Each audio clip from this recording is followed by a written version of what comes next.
Hi, so welcome back to Real Auto Reports. I'm Jonathan McGrew, and today we have for you the Real First Impressions video edition right here from Real Auto Ranch on this Subaru BRZ. Well, if it looks familiar to you, it might because we have reviewed the Scion FR-S as well. We're going to tell you a little bit about the differences in this first impressions of the BRZ, and as you can see, we are well in a winter wonderland, so that's going to change the review a little bit, and we're going to do it from right here inside the car because it is freaking cold out there. So we'll show you some pictures of the outside, we'll do the walk around that way, and well, it just seems to be a Subaru thing because every time we get them it snows. So let's go take a look and see what's going on with our Subaru BRZ. Join us. All right, so doing this review a little bit differently than we would normally because it is really cold outside right now here in Colorado at Real Auto Ranch. We've got snow on the ground and it just doesn't make for a conducive review outside the car. So we're going to do this a little bit differently as we have in the past. In the front of the vehicle, you're going to find, well, what you would expect, especially if you've seen our FR-S video. This is a nice, dynamic looking front end. I think I love the lights on it. It has nice running lights that come on when you are running the vehicle normally. You've got your high intensity discharge headlights. You have fog lights in this vehicle as well, and I love the humps going over the wheel arches that are in the body character lines, and then it slopes down to this nice designed and more pointed nose with the nice lip spoiler coming out with the STI package on this. That's something a little different than we saw on the, well, the cousin, if you will, the FR-S, because this does have the lower ground effects package. Now, a couple things about that from a first impressions perspective is you're going to have to watch it on the curbs.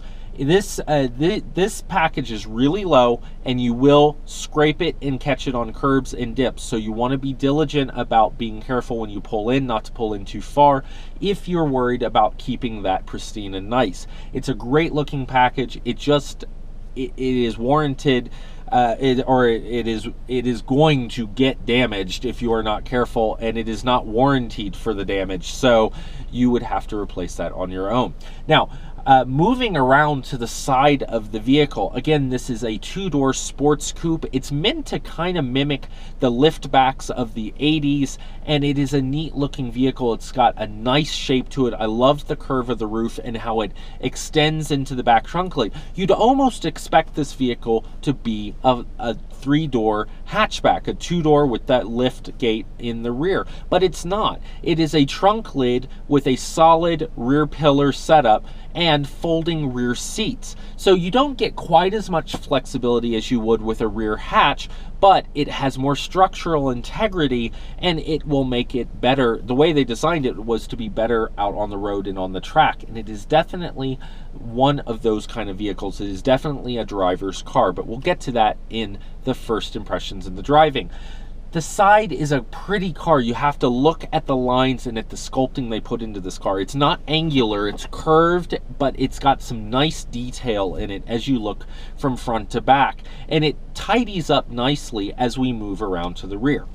Also notice from the side here, you've got the black wheels on this with the BRZ and the STI package, and we have red calipers setting off this lovely Subaru blue paint. So this is a nice outfit for this car, and at right about $30,000 as tested, doesn't hit it out of the park in terms of price for the look and the drive up appeal. Let's move around to the back and take a look there. And what you're going to see in the rear of this car is the dual exhaust. It gives a nice sound. In fact, sitting in it, since we're doing the review, you can kind of hear it rev. If you were out back, it'd give you a nice raspy sound. It's a little bit throatier than Bumblebee-ish, so it gives it a nice sound in this car, and it sounds good out on the road, especially if you're hearing it go past. So you have the dual exhaust with the key fob entry that we have with this vehicle. You also have something you don't on the FR-S we tested, because you have the trunk lid release under the lip of the trunk lid, because you have the fob entry, the smart key, if you will. That is going to be super helpful to get in and out of the car more easily. It makes it more livable daily as well. And I like the fact that you can't lock your bloody keys in the trunk. That's a super good feature, and one that we had trouble with on the cousin car.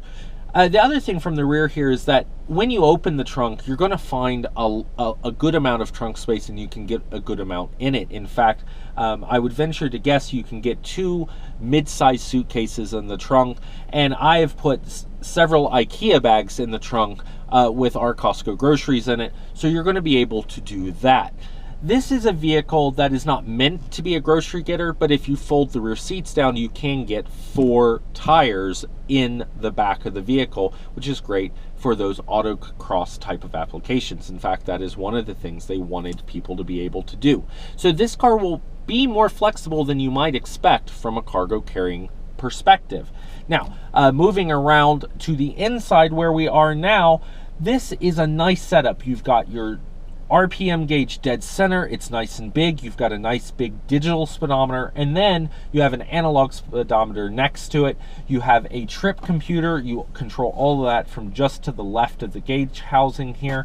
You have lights, and something I didn't mention when we were looking at the front, but the lights are actually adjustable in height like most of the Toyotas, and it's a neat feature to have. So in the Subaru, I like having that feature. I don't remember seeing that feature on the other Subarus that we've driven, so it's something that you might want to check out if you are looking at other Subarus. But the light height thing is great. You can dim them down in the city to be more focused and in inclement weather, and you can raise them up to get more distance out of the lights for the country where it is darker. And then of course you have your high beams. I like the fact that we have dual climate control on the inside. I like the kind of nuts and bolts angle to it, and the kind of rocker switches they have here. The big red push button start button is easily located, and it gives it a neat look. And it's a comfortable car with these, you know, nicely bolstered sports seats, but larger passengers and broader passengers are going to find that these wings down here are going to be a little bit uncomfortable based on how they squeeze. I find that they are just on the edge of comfortable, but generally I can drive this car for hours at a time without any trouble. Now you do have manual seats in this, so you won't have a lot of the adjustment, especially not lumbar, that you would find in higher end sports coupes that are more luxury oriented. Under the hood, you're going to find the boxer motor, about 200 horsepower.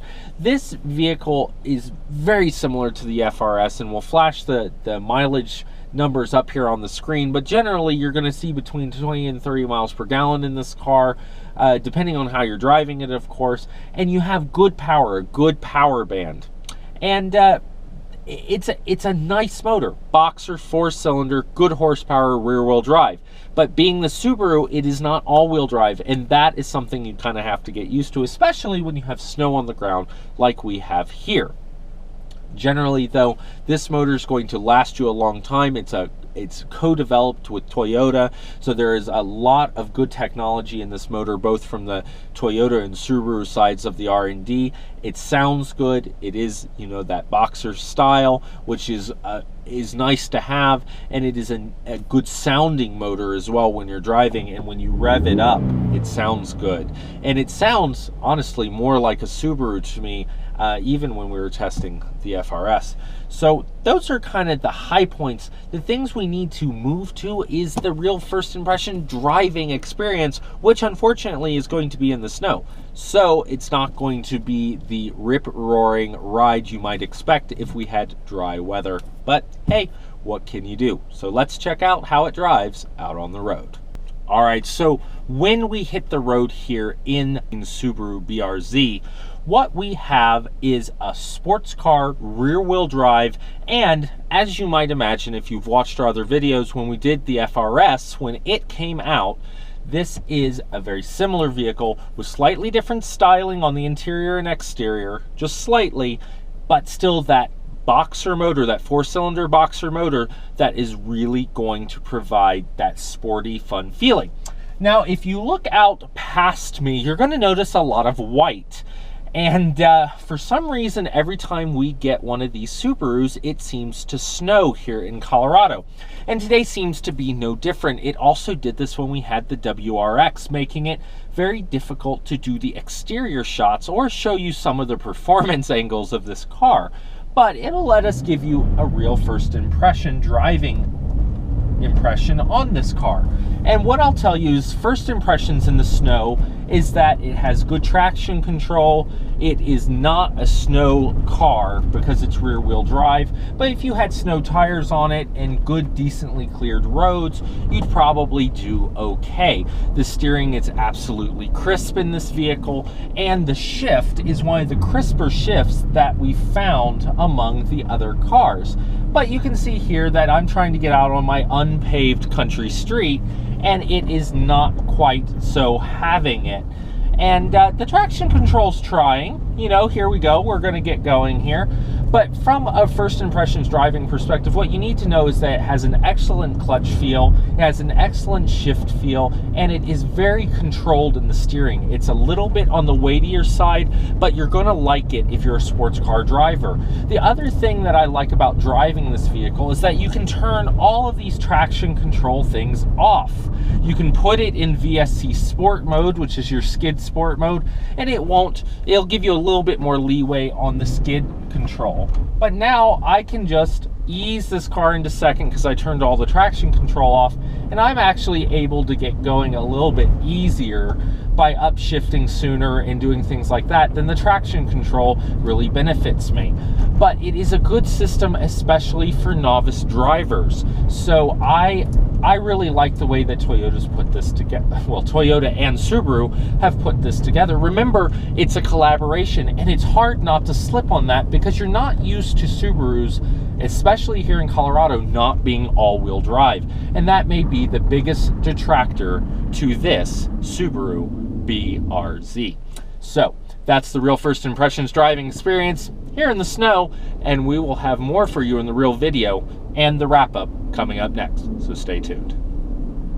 All right, so to wrap up this real first impressions, well, what we have here is about a $30,000 car is tested, one that has good power, you know, around that 200 horsepower mark.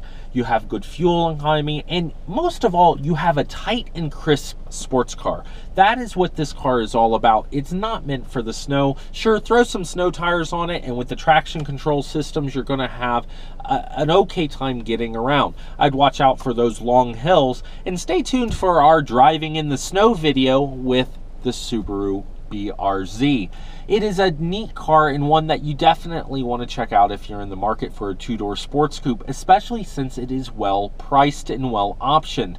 And you're going to find more options in this BRZ than I remember being available from the FR-S side of the equation. So if you're on the fence about whether you want to be in the Scion community or the Subaru community, make sure you cross shop the two cars and see which ones really have the options and the support and the community and the events and the just all the things that you're looking for in your car company and your car. I've kind of been swayed to this Subaru, but maybe you'll be swayed differently. So that's the real first impressions. It's definitely a sport coupe you want to check out if you're in the market, and I don't think you'll be disappointed in how it drives and the performance it gives for right there about the 30,000 mark with touchscreen, XM radio, AM, FM, disc, phone, Bluetooth, and map, plus all the other features we've talked about in the real first impressions from a looks and driving perspective. So make sure you stay tuned for more reviews. I'm Jonathan McGrew, and we'll see you down the road.